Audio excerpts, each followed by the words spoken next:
سچ عدالت نے مانا ہے برسوں کے بعد.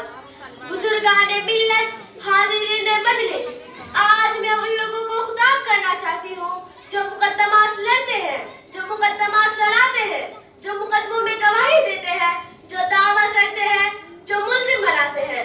آج میں ان لوگوں کو بھی خطاب کرنا چاہتی ہوں جن کے ہاتھوں میں انصاف کا ترازو ہوتا ہے، جو حق اور ناحق کا فیصلہ کرتے ہیں، جو ظالموں کو ظلم سے روکنے اور مظلوموں کو فریاد رسی کا فریضہ انجام دیتے ہیں، جو انصاف کی کرسی پر بیٹھتے ہیں، جو لوگوں کے معاملات دیکھتے ہیں، جو پنچ بن کر لوگوں کے جھگڑے طے کرتے ہیں، جو حاکم بن کر مقدمات حل کرتے ہیں، جنہیں لوگ جج کہتے ہیں، قاضی کہتے ہیں، حاکم کہتے ہیں، جن سے لوگ حق و انصاف کی امید رکھتے ہیں، جن سے لوگوں کو توقع ہوتی ہے کہ دودھ کا دودھ پانی کا پانی الگ کر دیں گے، ظلم نہیں کریں گے، ناانصافی نہیں کریں گے، کسی فریب کے ساتھ دغا اور فریب نہیں کریں گے، جانبداری نہیں برتیں گے.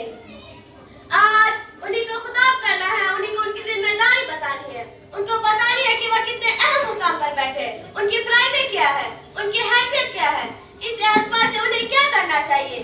عدالت انصاف کی جگہ ہوتی ہے، وہاں انصاف ہونا چاہیے، ظلم نہیں، کسی فریب کے ساتھ دغا اور فریب نہیں، رشوت کی گرم پاسداری نہیں. حکم اور پنچ اس لیے ہوتے ہیں کہ وہ ہر فریب کی سنے، عدل و انصاف کے تقاضے پورے کرے، کسی کی بھی طرفداری نہ کرے، ہر جس کی طرف ہو اسی کے مطابق فیصلہ کرے.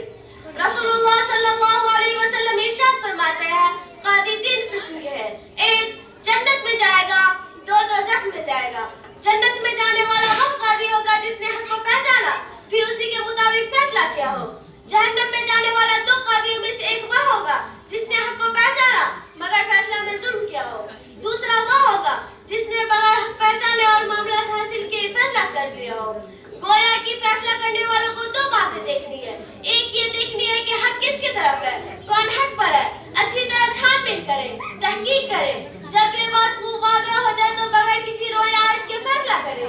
اور اگر تحقیق نہ کی ہے حق کیا ہے ناحق کیا ہے، کون ظلم کر رہا ہے کون مظلوم ہے، انصاف کا تقاضا کیا ہے، یہ سب جانے بغیر فیصلہ کر دیا ہو یا یہ سب جان رہا ہو مگر پھر بھی فیصلہ میں ظلم کیا ہو، ایسا فیصلہ جہنم میں جانے والا ہے. ایسا فیصلہ کرنے والا جہنم کا ایندھن ہوگا، خواہ وہ عدالت کی کرسی پر پنچ بن کر یا گاؤں اور محلے میں پنچایت میں پنچ بن کر بیٹھا ہو. عدالت میں وکیلوں کا بھی اہم رول ہوتا ہے. آج کل کے وکیل اچھے مانے جاتے ہیں جو دن کو رات، رات کو دن ثابت کر دے، اپنے چکنے میلے ہاتھوں سے جھوٹ کو سچ، سچ کو جھوٹ بنا دے، مجرم کو چھڑا دے، بے گناہ کو پھنسا دے. اور وہ ایسا اس لیے کرتے ہیں کہ دولت کمائے، پیسہ بٹورے، زیادہ سے زیادہ اس کی وکالت چمک جائے. حضرات کیا اس بات پہ غور نہیں کرتے کہ دوسرے کے جھوٹے مقدمات جیتنے کے لیے اپنی آخرت برباد کرتی ہو. رسول اللہ صلی اللہ علیہ وسلم ارشاد فرماتے ہیں لوگوں میں سب سے برے درجے کے اعتبار سے وہ حاکم ہوگا جس نے دوسرے کی دنیا بنانے کے لیے اپنی آخرت برباد کر دی.